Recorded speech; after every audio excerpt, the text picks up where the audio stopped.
Assalamualaikum warahmatullahi wabarakatuh. Waalaikumsalam warahmatullahi wabarakatuh. Selamat siang, salam sejahtera bagi kita semua. Salam sehat selalu, ya. Semoga kita semua selalu dalam keadaan sehat, ya. Amin ya robbal alamin. Kita lanjutkan pembahasan kita, ya, untuk bab ketahanan pangan dan kedaulatan pangan. Minggu ini adalah pada sesi kedua, ya. Seperti minggu yang lalu, tim pengajarnya adalah Prof. Andreas, kemudian saya sendiri Muhammad Syukur, Prof. Damayanti Bohori, kemudian Prof. Hadi Susilo, Pak Abdul Munib, Pak Majunaidi, dan Pak Suryo Wiono. Ini, ya. Tujuan instruksi yang khusus saya kira sama dengan minggu yang lalu, dan kemampuan yang diharapkan pada pertemuan ini adalah agar mahasiswa mampu menjelaskan implementasi, ya, kedaulatan pangan di Indonesia, ya, peraturan-peraturan yang berlaku dan juga perundang-undangan yang terkait, ya. Nah, dengan menerapkan konsep dan strategi ketahanan pangan selama hampir 4 dasawarsa terakhir ini, sasaran ketahanan pangan ini tidak pernah tercapai, ya, bahkan dikhawatirkan akan semakin jauh dari harapan, ya. Jadi konsep ketahanan pangan yang dimaksud. Mohon Mas Muhammad Khair, mohon. Nah, fakta-fakta inilah yang secara tidak langsung melahirkan pendekatan baru, yaitu kedaulatan pangan, ya. Ketahanan pangan untuk negara luas seperti di Indonesia dengan jumlah penduduk yang sangat banyak ini dirasa kurang tepat, ya. Jadi konsep ketahanan pangan memang jauh lebih mapan, ya, dibandingkan dengan kedaulatan pangan. Konsep ini telah diterima secara luas dan telah diadopsi di hampir seluruh negara di dunia. Jadi ketahanan pangan itu dapat dicapai di semua negara, baik dengan atau tanpa dukungan sektor pertanian. Minggu lalu saya kira sudah dijelaskan. Maka dengan pendekatan ini, Singapura misalnya bisa tetap berketahanan pangan tanpa harus didukung oleh produksi pangan domestik, ya. Dengan pendapatan per kapita yang cukup tinggi, maka rakyat Singapura bisa memenuhi kebutuhan pangan mereka dari impor. Ya, jadi saya katakan tadi bahwa untuk negara yang tidak terlalu besar dengan jumlah penduduk yang tidak terlalu banyak, maka konsep ketahanan pangan itu tidak terlalu bermasalah. Nah, sebagai respon terhadap sistem ketahanan pangan yang dikendalikan oleh perdagangan, jadi kalau ketahanan pangan itu akan lebih banyak nanti berhubungan dengan perdagangan antar negara, gitu ya. Ya, karena seperti yang saya sampaikan tadi, bisa impor dari tempat lain, begitu ya. Maka gerakan sosial internasional ini mempromosikan yang disebut dengan kedaulatan pangan, food sovereignty, ya. Gerakan kedaulatan pangan ini dari jaringan NGO, ya, LSM, kemudian mengeluarkan pertanian dari sistem perdagangan internasional dan menolak teknologi pertanian dan pertanian industri, ya. Jadi maka selalu ada kontra terhadap produk-produk rekayasa, ya, khususnya untuk bagi negara-negara yang menginginkan adanya kedaulatan pangan. Nah, definisi ini berkembang dari sekedar swasembada pangan. Jadi, kedaulatan pangan tidak hanya sekedar swasembada pangan. Kalau swasembada pangan mungkin di tahun 1984 kita swasembada, dan 1985 itu mendapatkan penghargaan dari FAO atas prestasi tersebut, ya. Namun di sini kedaulatan pangan itu tidak sekedar swasembada pangan, ya, pada level nasional, ya, sebagai jawaban terhadap hegemoni global dan ketergantungan akses terhadap pangan. Namun juga mencakup menjadi kecukupan pangan lokal. Ya, jadi tahun 2002 itu mulai berhubungan dengan kecukupan pangan lokal. Ya. Definisi juga kemudian berkembang ke arah kesetaraan. Ya. Kesetaraan antara petani kecil dengan petani besar, begitu ya. Jadi meskipun kita mampu untuk mencukupi kebutuhan pangan sendiri, tapi kalau sebagian dari petani kecil itu tersingkirkan, maka pada konsep kedaulatan pangan ini tidak terlalu tidak masuk, begitu ya.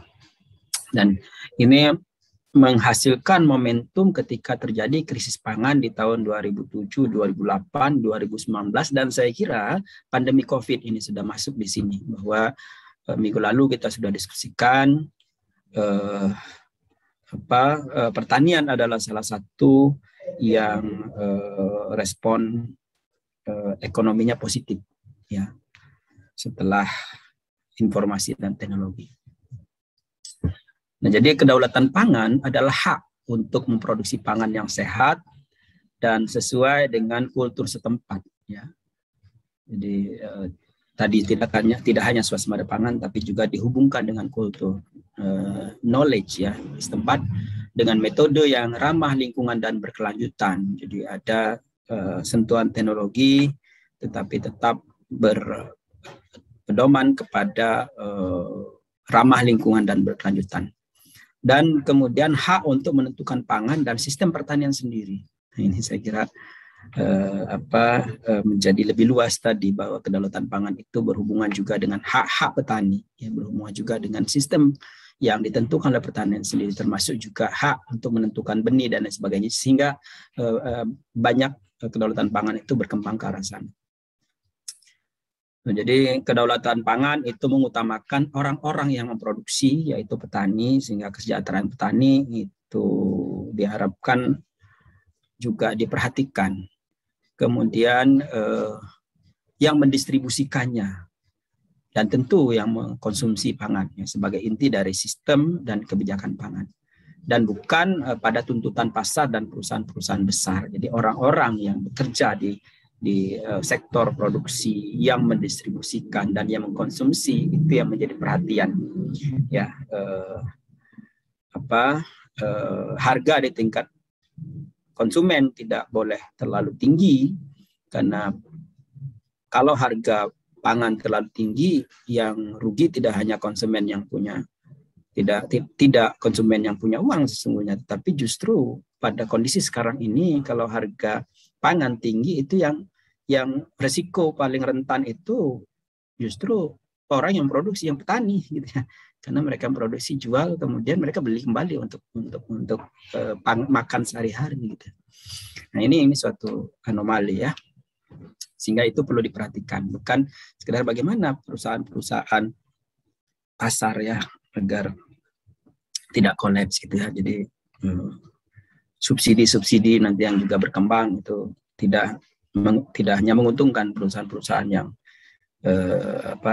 yang berhubungan dengan itu, tapi yang lebih penting subsidi itu seharusnya menguntungkan petani.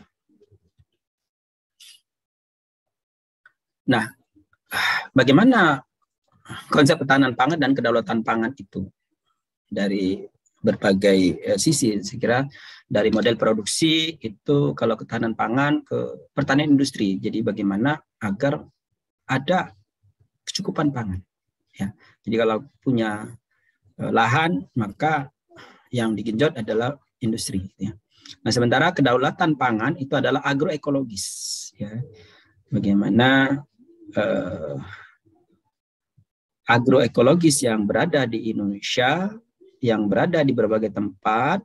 Kita tahu Indonesia itu ada 48 ekosistem yang ada. Saya kira sangat kompleks ya. Ada lahan gambut, ada lahan kering, ada lahan salin, lahan masam ya, pasang surut, lebak, ada 48. Dan masing-masing agroekologis ini mempunyai sistem pertanian yang berbeda-beda, mempunyai pengetahuan lokal yang berbeda-beda. Nah, dari segi model perdagangan, ini kalau ketahanan pangan adalah liberal, ya, perdagangan antar wilayah, perdagangan antar negara, sementara kedaulatan pangan itu proteksionis dan pasar lokal yang ditonjolkan, gitu ya. Nah, ketahanan pangan itu adalah organisasi inti, itu adalah WTO. Ya. Food Trade Organization, sementara kedaulatan pangan itu adalah via Compensina. Ya. Instrumennya kalau ketahanan pangan itu adalah EOE, TRIPS, SPS, sementara kedaulatan pangan itu IPC. Silakan singkatan-singkatan ini dieksplor di Google gitu. Kemudian pendekatan ke sumber daya genetik itu adalah private property right, perlindungan varietas ya. Sementara kedaulatan pangan itu anti paten, anti komunal gitu, anti perlindungan varietas begitu ya. Varietas-varietas lokal yang dikembangkan, yang dihasilkan oleh petani itu yang diutamakan.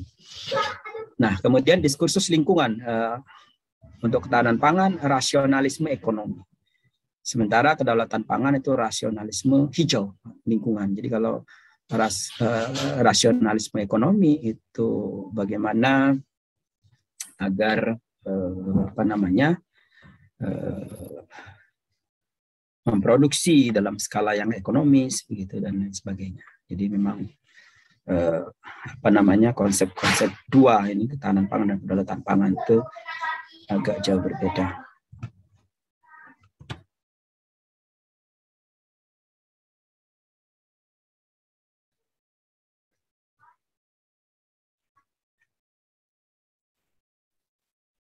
Ada 6 pilar ya kedaulatan pangan.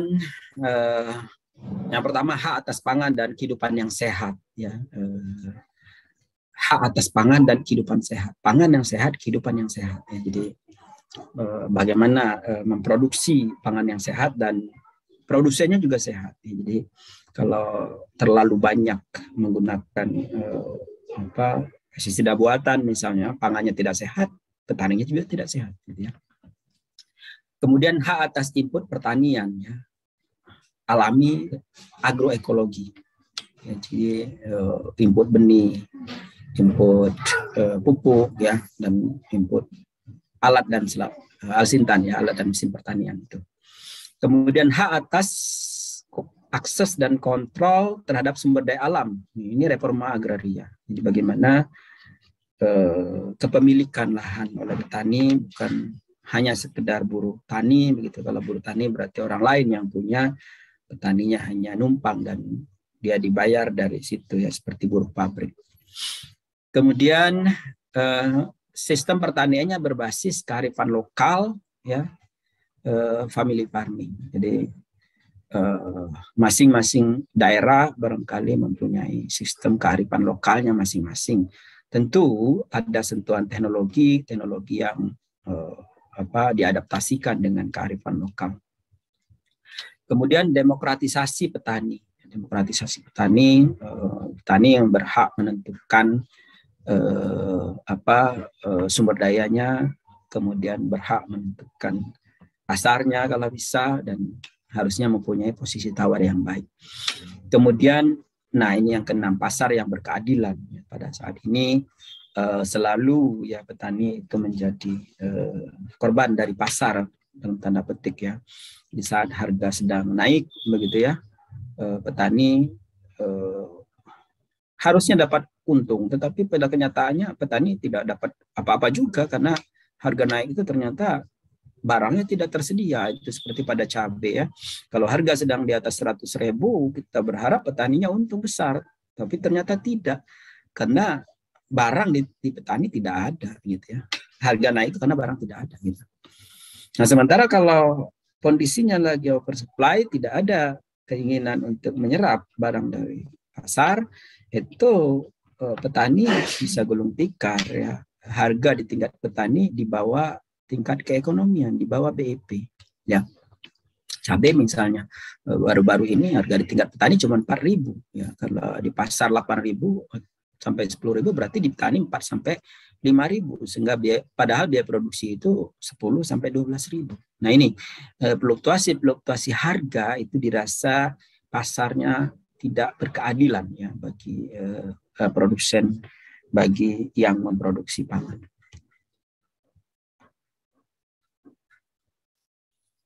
Nah ini konsep IPC ya, for food security, bahwa yang pertama hak atas pangan. Bagaimana adopsi hak dasar atas pangan dan kebijakan pertanian. Ini bisa mengakhiri kelaparan dan kurang gizi. Ya. Jadi setiap insan di Indonesia itu berhak atas pangan yang cukup dan tentu berkualitas, begitu ya. Kemudian akses terhadap sumber daya produktif, ya, akses petani kecil terhadap sumber daya lahan, saya katakan tadi, bukan hanya sekedar buruh tani. Akses terhadap air, ini yang juga sedang digalakkan juga oleh pemerintah, membuat banyak sumber air yang kemarin diresmikan oleh Presiden di Lampung misalnya. Akses terhadap sumber daya genetik, tadi varietas unggul, gitu ya, varietas lokal dan lain sebagainya, dan sumber daya alam, dan kemudian reforma agraria yang sebetulnya sudah ada undang-undang yang berhubungan dengan reforma agraria ini. Kemudian produksi pertanian agroekologi, di mana modal pertanian agroekologi itu berpusat di komunitas dan keluarga, ya, kelompok-kelompok tani, ya, mereka berkolaborasi dengan saling menopang, saling mendukung, ya, dan menerapkan sistem yang berkelanjutan di agroekologi mereka. Dan perdagangan pasar lokal, ya, pasarnya pasar lintas daerah juga ada, tetapi mesti diatur dengan sangat baik. Nah, teman-teman semua, sumber pangan itu sering berhubungan dengan perang, ya. Jadi saat pangan sedang naik, indeks pangannya naik, maka perang meletus. Ini adalah kasus-kasus tertentu yang puncak pangannya itu food price index-nya tinggi, gitu ya, maka terjadi peperangan, gitu ya. Nah, bagaimana gerakan dan penerapan kedaulatan pangan di berbagai negara? Ini adalah La Via Campesina, ya,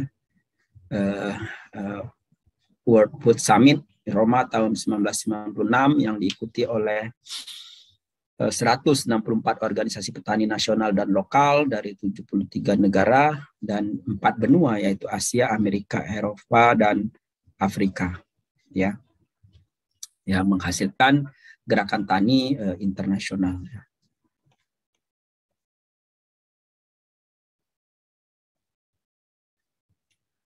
Nah, di mana kedaulatan pangan itu menolak pasar bebas dan kemudian modernisasi dan agribisnis. Jadi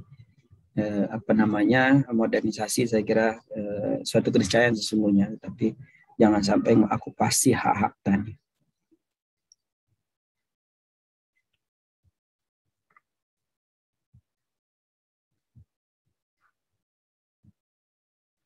Di India, ini petani besar lebih fokus pada pertanian alami dan adanya kedaulatan pangan atau reforma agraria. Sedangkan petani di Indonesia ini petani tak bertanah, rentan konflik agraria dan kedaulatan pangan itu berhubungan dengan reforma agraria. Ini bedanya, ya. Apalagi kalau kita hubungkan dengan petani di negara maju, ya, petani di Kanada misalnya, itu satu petani 3.000 hektar, ya. Mereka punya hak atas lahan yang sedemikian luas. Sementara di Indonesia satu petani hanya 3.000 meter persegi.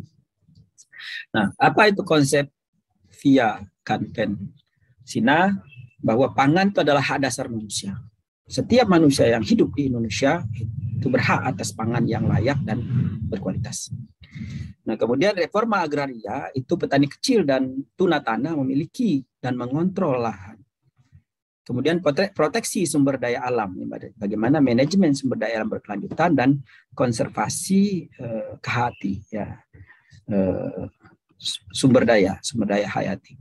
Kemudian reorganisasi perdagangan pangan, mana pangan untuk pangan, jadi bahkan pangan untuk yang lain, gitu ya. Ada karena pangan untuk ini, pangan untuk itu, gitu ya. Ini perdagangan global itu, kalau ingin ekspor pangan ke sini maka harus diganti dengan yang lain, gitu ya. Kemudian mengakhiri kelaparan global, saya kira apalagi, ya, banyak hal yang berhubungan dengan itu, ada peperangan, ada pemanasan global, ada bencana alam, saya kira termasuk pemanasan global juga, ada juga pandemi COVID ini, itu sangat-sangat berhubungannya dengan ini konsep Via Campesina. Kemudian perdamaian sosial, di mana hak bebas dari kekerasan. Pangan bukan untuk senjata. Jadi pangan itu adalah untuk pangan, untuk memenuhi hak dasar manusia. Kemudian demokrasi, di mana petani kecil memiliki hak untuk menetapkan kebijakan pertanian pada semua tingkatan. Saya katakan tadi bahwa petani mempunyai hak untuk menentukan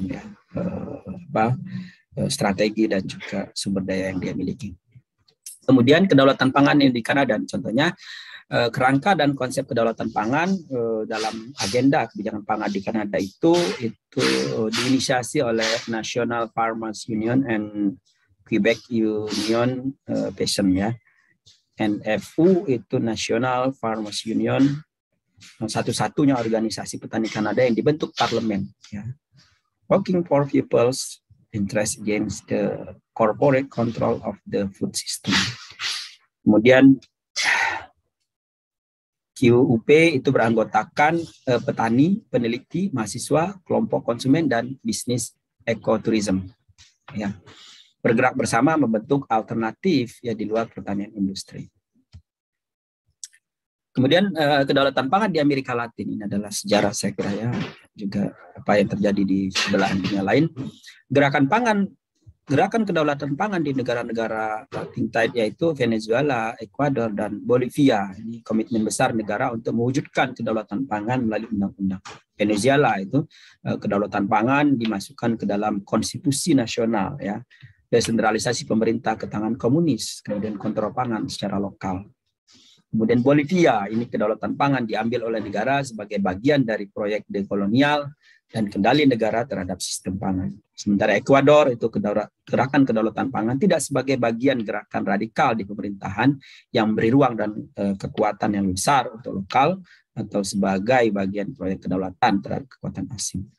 Kemudian proyek konsolidasi itu yang dilakukan negara untuk menyederhanakan dan memutuskan berbagai visi yang terkait dengan kedaulatan pangan. Nah, bagaimana di Indonesia? Gerakan Petani Nasional dan Kedaulatan Pangan di Indonesia tahun 1960-an ini PKI menggalang protes petani untuk mengklaim lahan yang berdasarkan undang-undang agraria ini merupakan hak mereka. Kemudian 1966 sampai 1998 isu keagrariaan, protes petani karena perebutan tanah oleh negara untuk proyek pembangunan dengan kapasitas yang rendah, kadang-kadang didukung oleh gerakan mahasiswa dan NGO perkotaan. Nah, sementara pasca 1998 menekan parlemen untuk meloloskan reforma agraria dan manajemen sumber daya alam. Ya, saya kira undang-undangnya sudah ada, dan gerakan tani melawan impor, perjanjian perdagangan dan organisasi keuangan internasional. Ada beberapa titik itu sukses, berhasil, namun juga Indonesia ditekan ya oleh berbagai kepentingan, berbagai organisasi dunia.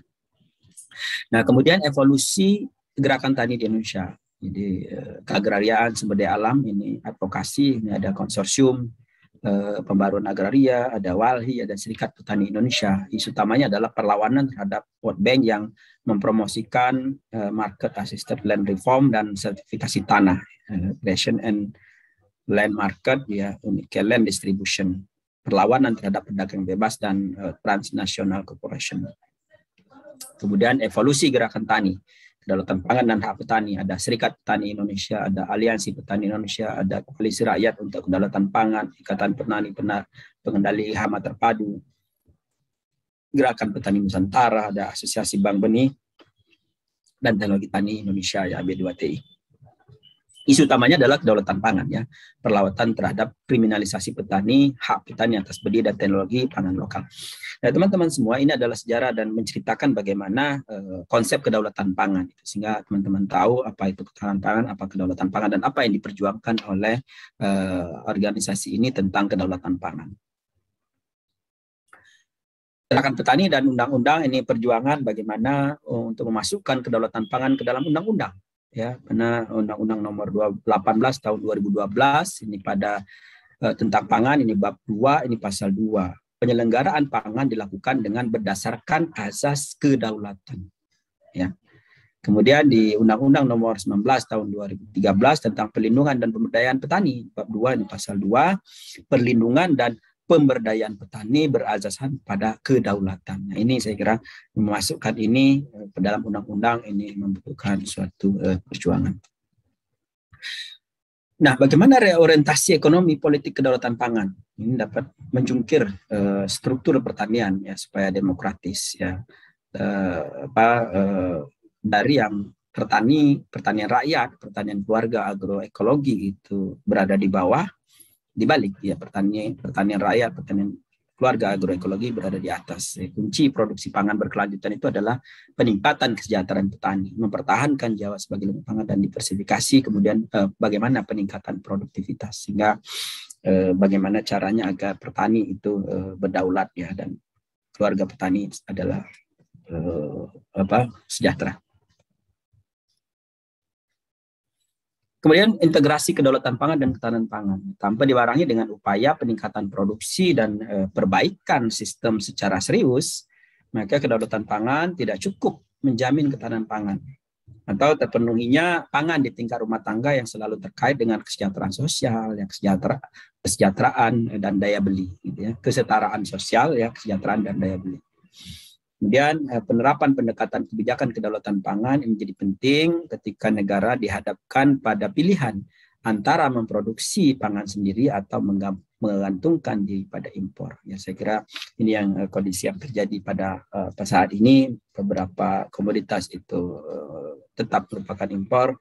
Ya, meskipun komoditas yang lain sudah mulai ditekan ya impornya, tapi komoditas tertentu seperti gandum, kemudian kedelai, kemudian bahkan tebu, gula ya, kemudian bawang merah, bawang putih, begitu, itu adalah impor terbesar kita.